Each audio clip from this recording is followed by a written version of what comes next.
Bonjour, je suis Christelle Rahari, directrice chez Acemis, cabinet de conseil spécialiste dans la transformation par l'expérience client, et je développe chez Acemis l'activité digitale. Bonjour, Sébastien Tanguy, je suis un des cofondateurs de Testapic. Je m'occupe de toute la partie innovation et développement de nouveaux produits. Testapic, c'est une société qui est spécialisée dans les tests utilisateurs distants.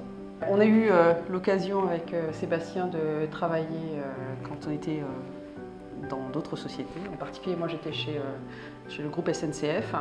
Et quand j'ai eu à réfléchir sur l'offre digitale d'Acemis, je me suis dit que l'activité de Testapic, qui est de faire des tests distants en mettant l'utilisateur au centre, ça avait un lien très fort avec nous, notre façon d'approcher les entreprises et en particulier leur offre. Oui, tout à fait. En fait, Testapic, on accompagne des sociétés donc, comme Voyage SNCF ou d'autres depuis maintenant un peu plus de 4 ans. Donc avec Christelle, c'est déjà une longue histoire qu'on a mis en place depuis quelques années. Aujourd'hui, on accompagne un peu plus de 200 clients dans l'écoute, la compréhension des utilisateurs, de leur comportement, de leurs usages, aussi bien sur le web que sur le mobile.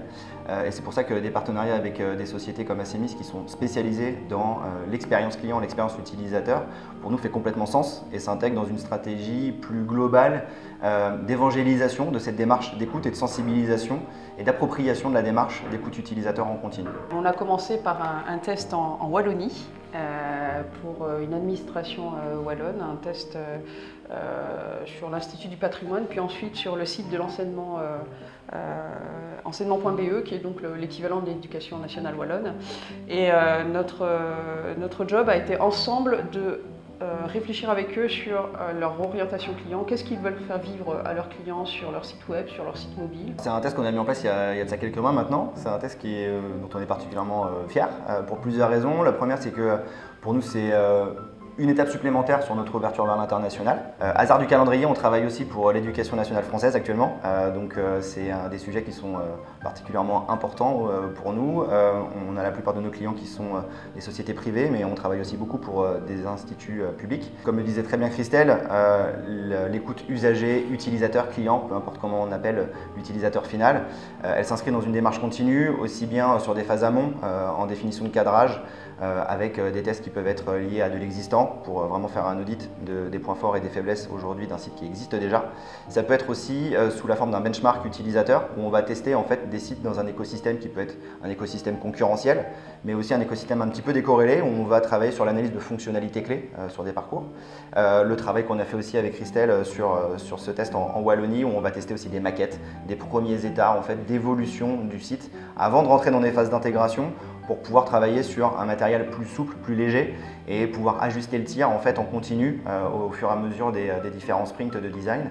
Nous, on voit un très grand avantage à intégrer des démarches Testapic dans nos interventions parce que c'est aussi une façon de fédérer les équipes autour du futur, puisqu'elles réfléchissent ensemble sur quels sont les parcours cibles qu'on va avoir et puis en fait en amont de tout cela, elles ont vu grâce au test, que la situation actuelle, il faut l'abandonner parce que ça ne marche pas. Parce que quand c'est le client qui le dit, c'est indiscutable, ce n'est pas un collègue qui le dit, ce n'est pas un spécialiste de l'UX qui l'a dit, ce n'est pas un collègue de la com qui l'a dit, c'est le client qui l'a dit. Et à ce moment-là, tous les départements peuvent se mettre autour. En réalité, lui, le client, il a d'abord affaire à la marque, à l'entreprise avec tous ses canaux et lui il veut vivre une expérience qui soit la plus sans couture possible. Et c'est tout l'enjeu justement de ce qu'on met en place comme type de test. L'idée c'est de pouvoir justement convaincre, arbitrer et prendre des décisions objectives sur la base de retours utilisateurs, que ce soit des retours qualitatifs avec l'enregistrement vidéo de l'écran de l'utilisateur sur son smartphone ou sur son desktop, avec ses commentaires vocaux. Donc ce type d'enregistrement, comme le disait Christelle, en fait, sont particulièrement marquants lorsqu'on va faire des réunions de restitution avec nos clients, des réunions de partage. C'est souvent des moments de révélation, on va dire, pour certaines personnes, de prise de conscience en tout cas de certains états. Et puis il y a aussi tout l'aspect quantitatif qu'on va mettre en évidence, qui vient compléter ces aspects qualitatifs dans une démarche vraiment de qualification complète de l'expérience client vécue, donc aussi bien avec du quali que du quanti. Ce qui fait qu'on va pouvoir tester ces parcours omnicanaux, sans couture, voir à quel point ils respectent les attentes des clients, où est-ce qu'il y a des points forts, où est-ce qu'il faut faire des améliorations. Et voilà, c'est l'étape d'après avec Testapic, c'est qu'on puisse faire de plus en plus largement ce type de test. En fait, pas uniquement sur le domaine web et mobile, mais en tenant compte d'expériences omnicanales, parce que le client est omnicanal.